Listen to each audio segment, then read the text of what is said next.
যারা সারা জীবন ওয়াজ শুনেছে, ওয়াজ মানেনি, বাস্তব জীবনে আমলে আনেনি, তারা সবাই ক্ষতিগ্রস্ত, তারা সবাই ধ্বংস, তারা সবাই বরবাদ। আল্লাহ পাকের পাঠানো একজন পয়গম্বর, জানার নাম আপনারা বলুন তো, আমাদের জাতের পিতার নাম কি? যে না, আদি পিতা হচ্ছে আদম আলাইহিস সালাম, আদি পিতা। আর জাতের পিতা হচ্ছেন হযরত ইব্রাহিম খলিলুল্লাহ, উনি হচ্ছেন জাতের পিতা।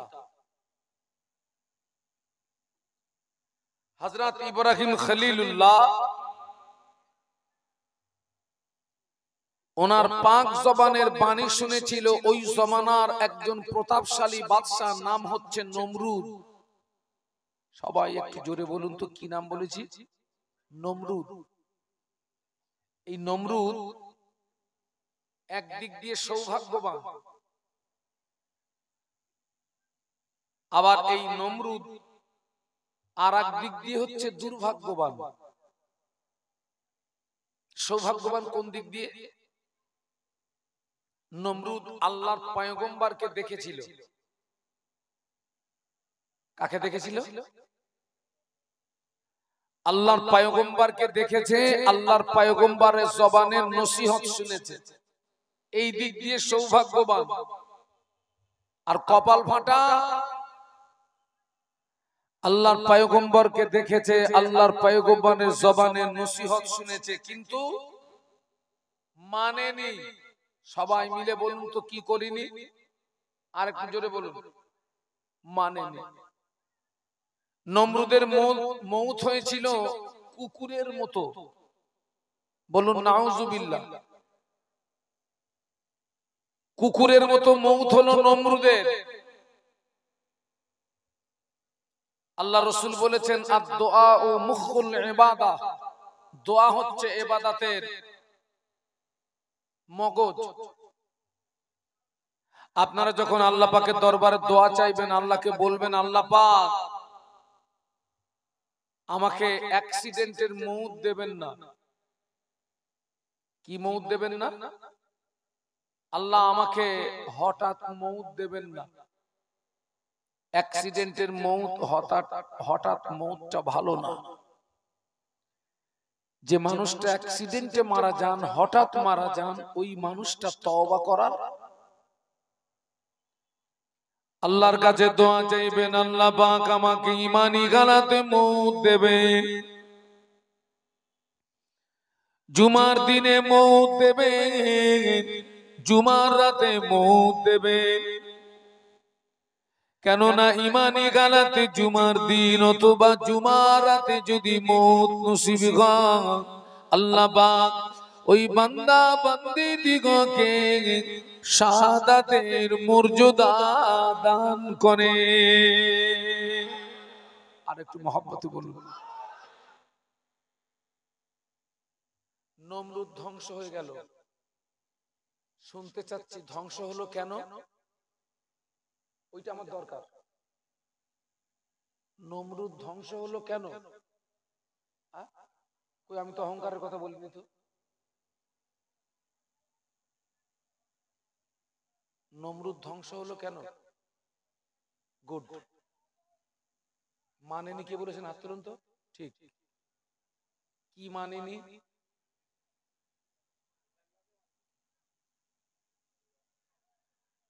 নমরুদ আল্লাহর পয়গম্বরকে দেখেছে, আল্লাহর পয়গম্বরের জবানে নসিহত শুনেছে, কিন্তু মানেনি। আর একজনের কথা বলছি। আল্লাহ পাকের একজন পয়গম্বরের সঙ্গে একটি পাহাড়ে আল্লাহ পাকের কথা হতো। কি নাম? হ্যাঁ, মুসা আলাইহিস সালাম। হযরত মুসা সাল্লামের জমানার একজন আরেকজন প্রতাপশালী বাদশার নাম হচ্ছে মিস্টার ফেরাউন। একই কেস। আল্লাহর পয়গম্বরকে দেখেছে, আল্লাহর পয়গম্বরের জবানের নসিহত শুনেছে, মানেনি, বরং দাবি করেছিল আনা রব্বুকুমুল আলা। বলুন নাউজুবিল্লাহ, একটু জোরে বলুন না। সেই ফেরাউন আছে না কমপ্লিট? না আছে, জ্যান্ত না মরা? আপনারা যেভাবে বলছেন আমার তো মনে হলো পুরো এক মাল জীবিত নাকি। ফেরাউনের মৌত হয়েছিল কোথায়, কে বলতে পারেন? নীল নদ? না, ওই নদীটার নাম নীল নদ নয়, ওই দরিয়াটার নাম লোহিত সাগর। কি নাম বলেছি বাবু? আল্লাহ আমাকে এবারে দেখালেন লোহিত সাগর, যেখানে হুতির সঙ্গে হচ্ছে না, ওদের জন্য দোয়া করবেন, হুতি বাহিনীর জন্য দোয়া করবেন, ওরা ন্যায় ও সত্যের জন্য লড়ছে, ঠিক কিনা? লোহিত সাগর। ফেরাউনকে আমার আল্লাহ ছুঁচোর মতন চুবিয়ে চুবিয়ে মেরেছে। ছুঁচো চেনেন তো? ওই ছুঁচো যখন পানিতে পড়ে, একবার মাথাটা ভিতরে নিয়ে যায় আর একবার উপরে তোলে। ফেরাউন ঈমান এনেছিল? কি শুনেছেন এতদিন আপনারা সব? ঈমান আনেনি? হ্যাঁ এনেছিল।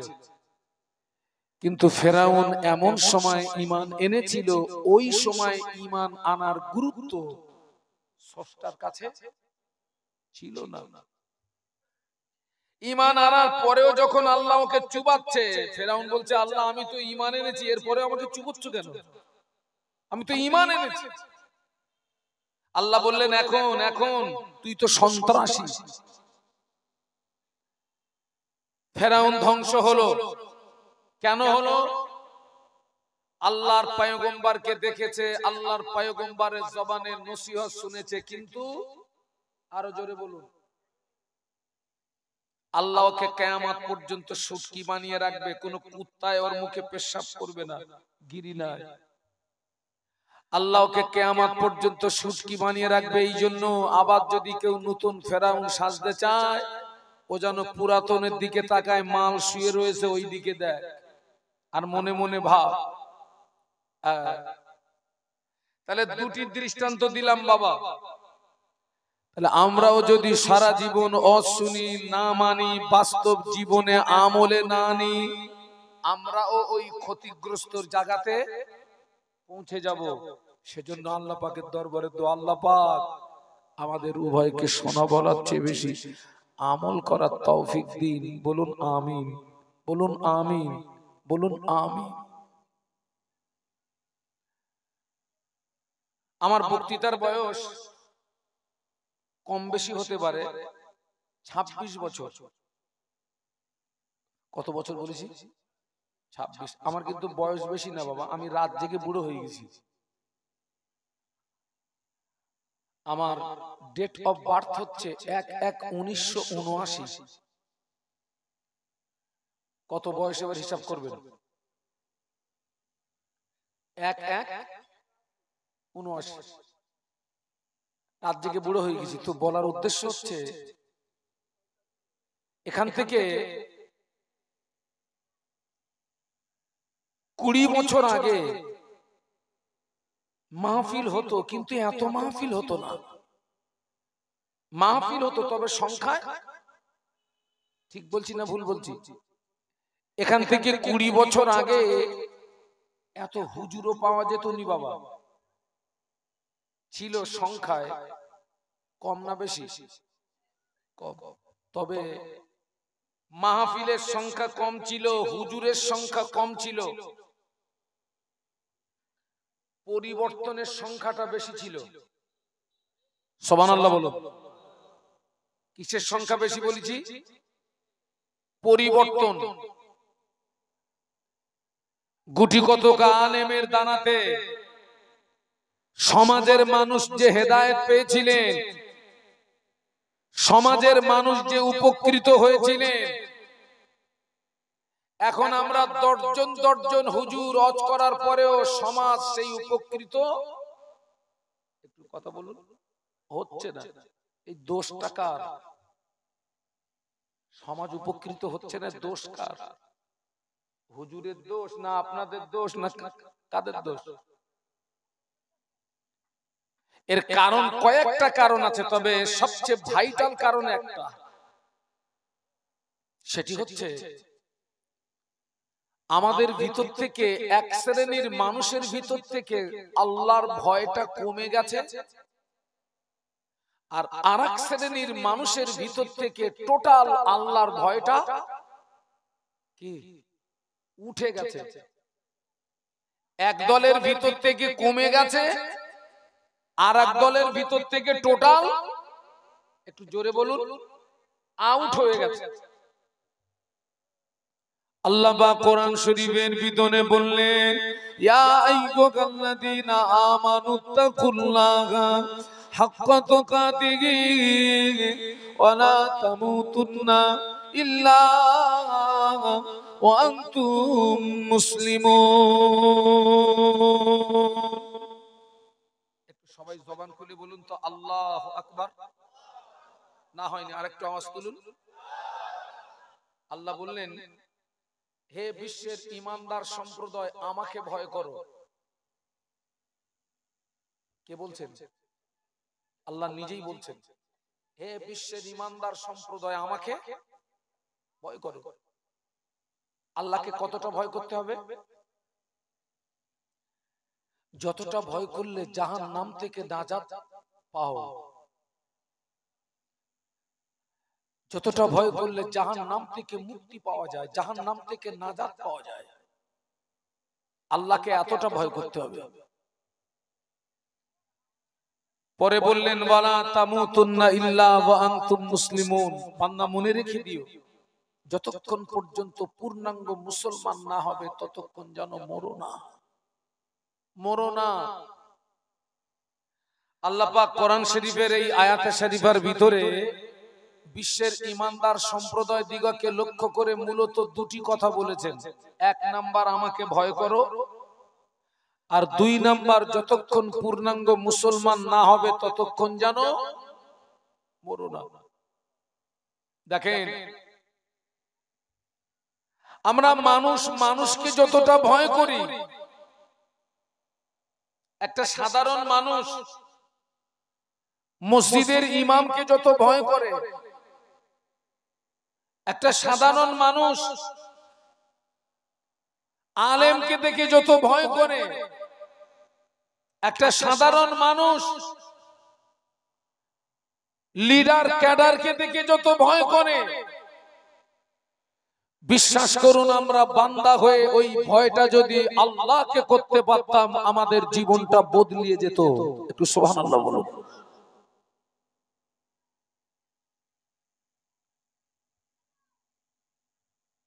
আল্লাহকে ভয়, মানুষকে ভয় করে আপনার জীবনে কোনো উপকার নাই, মানুষকে ভয় করে আপনার জীবনে কোনো লাভ নাই। দেখেন, আমার সমাজে অনেক মহিলা, পুরুষদের কথাটা আগে বলি। আপনি মনে করুন, এই যে আজকের মাহফিল হচ্ছে, তো রাস্তায় দাঁড়িয়ে একজন সিগারেট খাচ্ছেন, খাওয়া বলুন আর টানা বলুন, যা বলুন বলুন, তো ওই রাস্তা দিয়ে হুজুর আসছেন, ওই যিনি সিগারেট টানছিলেন কি বিড়ি টানছিলেন, ওই আলেমকে দেখলে, হুজুরকে দেখলে কি করবে? হয় ওটাকে লুকাবে, তা না হলে ওটাকে, মানে সাময়িক ভাবে ওই ব্যক্তিটা ভয় করলো কাকে? আলেমকে। ওই আলেম আর হুজুর বলেন, যখনই ওই ব্যক্তির দৃষ্টির আড়াল হবে, পুনরায় আবার কি শুরু? টানা শুরু। তো তাহলে আলেমকে ভয় করে লাভ হলো? বলুন, কথা বলুন না। অনেক মেয়েদের মাথায় কাপড় থাকে না, আপনাদের এলাকার মেয়েরা হয়তো মাথায় কাপড় ছাড়া বাঁচে না, ওটা আলাদা ব্যাপার।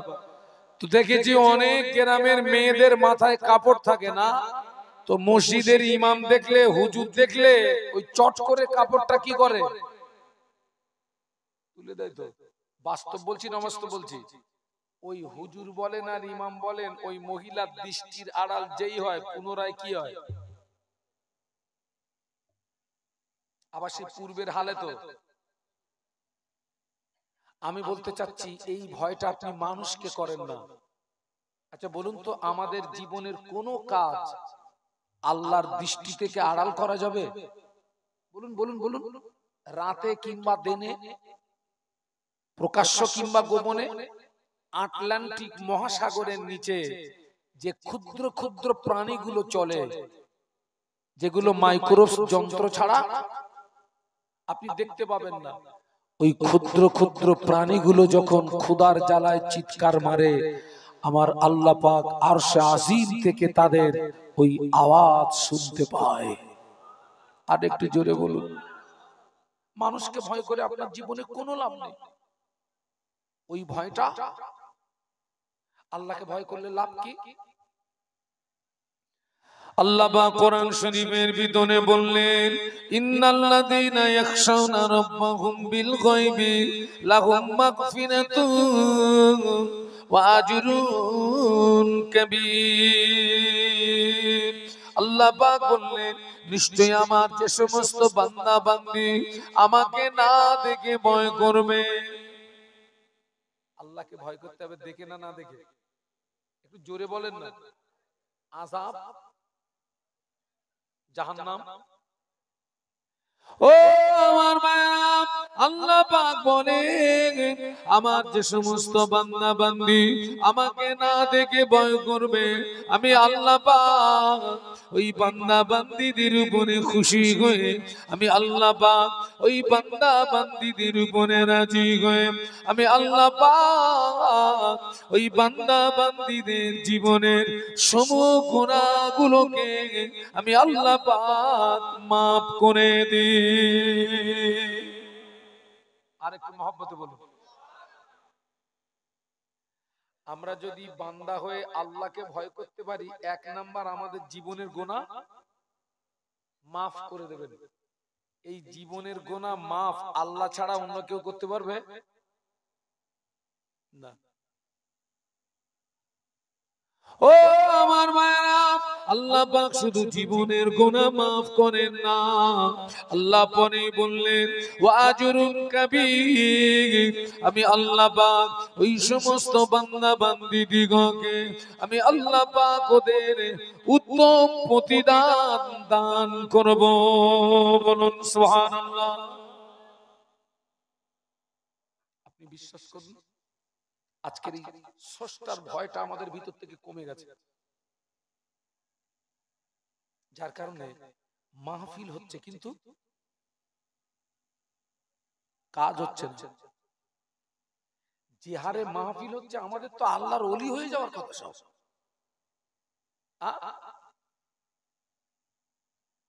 আল্লাহর ভয়টা যখন আপনার ভিতরে স্থান পেয়ে যাবে, দেখেন ওই টোটাল মৌমাছিদের ভিতরে একটা মাছি থাকে, টোটাল মাছির লিডার, ওর নাম কি? রানী মাছি। রানী মাছি যেখানে যায় পুরো দলবল, বাস্তব না অবাস্তব? ওদের ভিতরে এত মিল, ঐক্য। রানী মাছি যেখানে যায় পুরো দল। একটু সুবহানাল্লাহ বলুন। আল্লাহর ভয়টা যখন আপনার ভিতরে এসে যাবে, কবরের ভয়টা আপনার ভিতরে এসে যাবে, হাসনের ভয়টা আপনার ভিতরে এসে যাবে, সিরাতের ভয়টা আপনার ভিতরে এসে যাবে, মিজানের ভয়টা আপনার ভিতরে এসে যাবে। আপনি তখন আকৃতিতে মানুষ থাকবেন না, আপনি তখন প্রকৃতপক্ষে একজন মানুষের মতো মানুষ হয়ে যাবে। আল্লাহর ভয়টা যখন আসবে, অটোমেটিক কবরের ভয়টা চলে আসবে। হাসরের ভয়টা আপনার মধ্যে চলে আসবে, সিরাতের ভয়টা আপনার মধ্যে চলে আসবে, মিজানের ভয়টা আপনার মধ্যে চলে আসবে। আপনি তখন আকৃতিতে মানুষ থাকবেন না, আপনি তখন প্রকৃতপক্ষে একজন মানুষের মতো মানুষ হয়ে যাবেন। একটু সুবহানাল্লাহ বলুন। আমার ছেলেরা, যুবকেরা, বাবা আল্লাহকে ভয় করো। সবাই একটু জবান খুলে বলুন তো, ভয় করতে হবে কাকে? আর একটু আওয়াজ তুলে বলুন, আল্লাহকে। আপনি যখন আপনি যে কাজই করুন, আপনি এটা মাথায় রাখবেন, আমার এই কাজটা কে দেখছে? আমার আল্লাহ দেখছে, আমার রব দেখছে, আমার রব দেখছে আমার কাজটা। আহা, ও ছেলেরা, যুবকেরা, জওয়ানেরা, আল্লাহর ভয়টা যখন তোমার ভিতরে চলে আসবে, কবরের ভয়টা তোমার ভিতরে চলে আসবে। আমি আপনাদেরকে জিজ্ঞাসা করছি, কবরের ভিতরে কবরটা ভয়ের জায়গা না ভয়ের জায়গা না? কবরটা কবরে ভয় আছে না নেই? আছে না? আরে অনেকে তো কবরের আযাব বিশ্বাস করে না।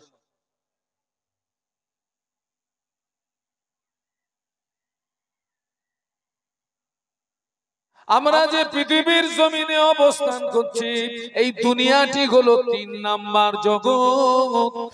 ১ নাম্বার জগৎ হলো রোগের জগৎ, ২ নাম্বার জগৎ হলো মায়ের পেট, ৩ নাম্বার জগৎ হলো দুনিয়া, ৪র্থ নাম্বার জগৎ হলো কবর। ১ নাম্বার জগৎ হলো রোগের জগৎ, ২ নাম্বার জগৎ হলো মায়ের পেট, ৩ নাম্বার জগৎ হলো দুনিয়া, ৪র্থ নাম্বার জগৎ হলো কবর।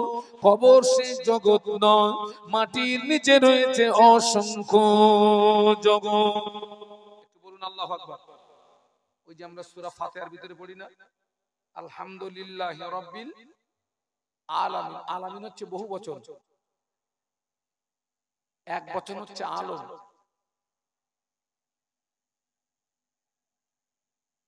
একটা মানুষ যখন মারা যায়, লাশ গোসল দেওয়া হয়, কাফনের কাপড় পরানো হয়, খাঁটি আয় করে তুলে নিয়ে জানাজা নামাজ আদায় করে কবরের ভিতরে শুইয়ে দেওয়া হয়। বিসমিল্লাহে ওয়া আলা মিল্লাতে রাসূলিল্লাহে রাখা হয় কবরে।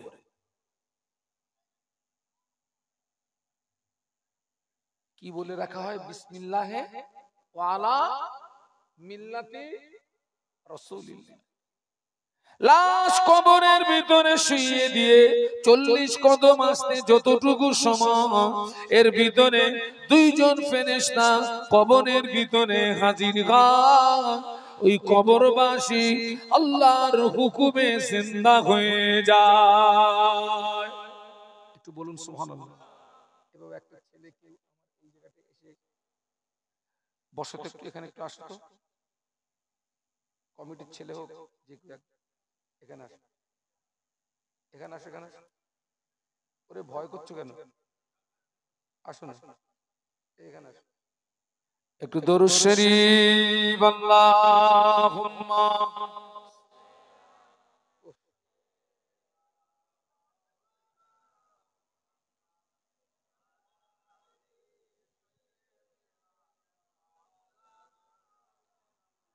এতগুলো মানুষ আরো মহব্বতে আল্লাহুম্মা সাল্লি আলা।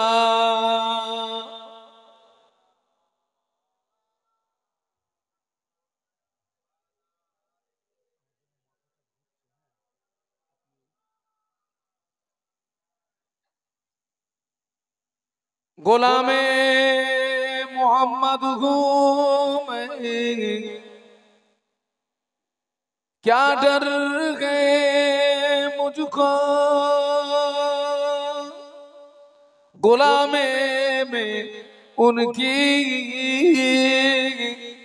गुजारा करूंगा, अजल से पड़ा हूँ मैं, कदमों में उनकी जुदाई न कर किसी गवारा करूंगा अल्लाहुम्मा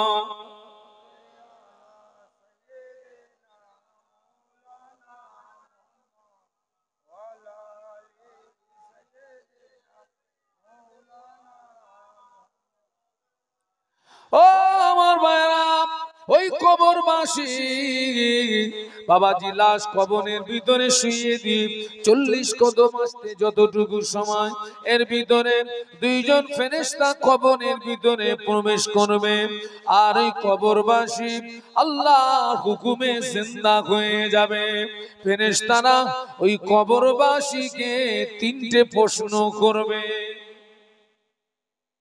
আচ্ছা ভাই যে আল্লাহ মেরেছেন ওই আল্লাহ মরাটাকে জিন্দা করাটা আল্লাহর জন্য এমনি তো আল্লাহর জন্য সবই সহজ তবে যিনি জীবিতকে মেরেছেন ওই আল্লাহ মরাটারে জিন্দা করাটা সহজ না কঠিন আল্লাহর হুকুমে জিন্দা হবে ফেরেশতারা কবরবাসীকে 3টে প্রশ্ন করবে কটা প্রশ্ন আর ওই 3টে প্রশ্নের ভিতরেই কিন্তু আমাদের টোটাল জীবনের ইতিহাস লুকিয়ে আমা খালাকতুল জিন্না ওয়াল ইনসা ইল্লা লিয়াবুদুন আল্লাহ বলেছেন আমি জিন ইনসানকে পৃথিবীর জমিনে পাঠিয়েছি উদ্দেশ্য তারা আমার সবাই মিলে বলুন ইবাদত করবে আল্লাহর উদ্দেশ্য মাফিক আপনার জীবন নামক গাড়িটি অতিবাহিত হয়েছে কিনা ওই 3টে প্রশ্নের ভিতরেই রেজাল্ট বেরিয়ে আসবে তার ভিতর থেকে 1 নম্বর প্রশ্ন হবে মার রব্বুকা তোমার রব কে বাবা কবরের ভিতরে লুকানোর কোনো জায়গা থাকবে বলুন বলুন না 1 নম্বর প্রশ্ন তোমার রব কে আপনি একটু বলুন তো আমাদের রব কে 5 ওয়াক্ত নামাজ আল্লাহর হুকুম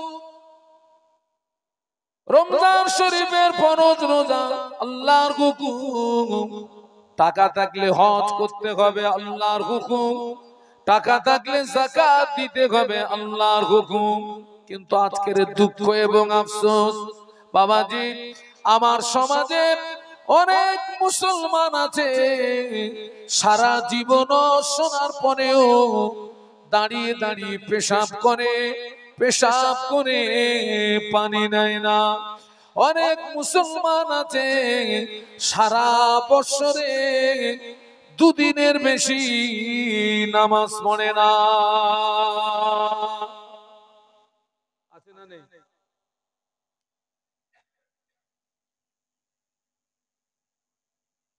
অনেক মহিলারা আছে মেয়েদের ঈদের নামাজ নাই মেয়েদের জুমার নামাজ নাই অনেক মহিলারাও পেশাব করে পানি নেয় না অনেক মহিলারাও সারা বছরে আল্লাহর জমিনে একবার সিজদা দেয় না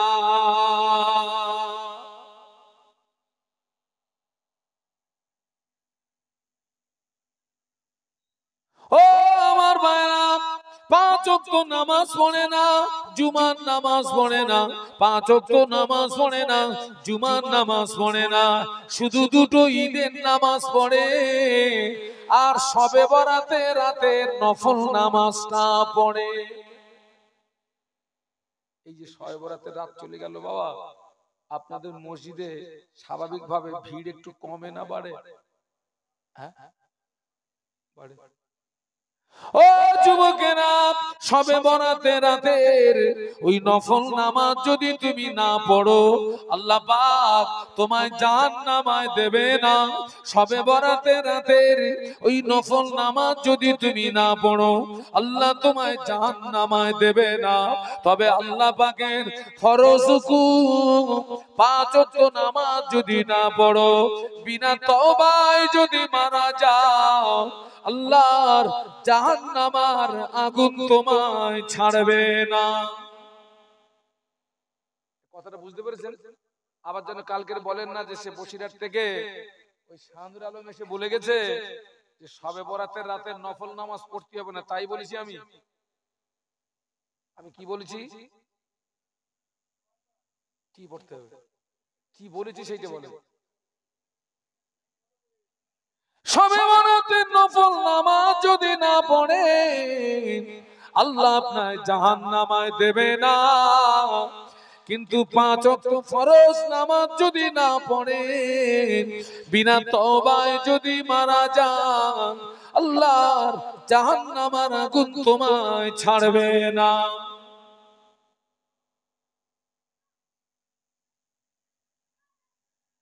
ওই যে আপনার শবে বরাতের যে নফল নামাজ, নফলের বাংলা মানে হচ্ছে অতিরিক্ত।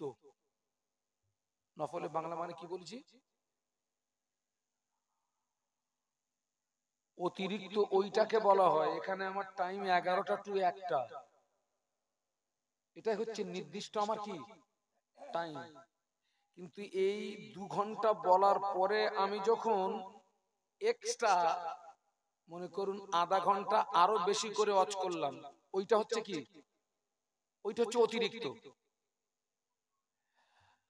নফলের বাংলা মানে হচ্ছে অতিরিক্ত।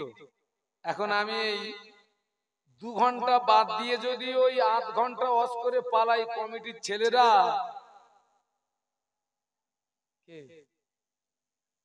ও কমিটির ছেলেরা তোমরা কি করবে বলো? গাড়ি আটকে দেবে। ওই দেখো গাড়ি আটকে দেবে। হুজুর বাস্তব তো তাই।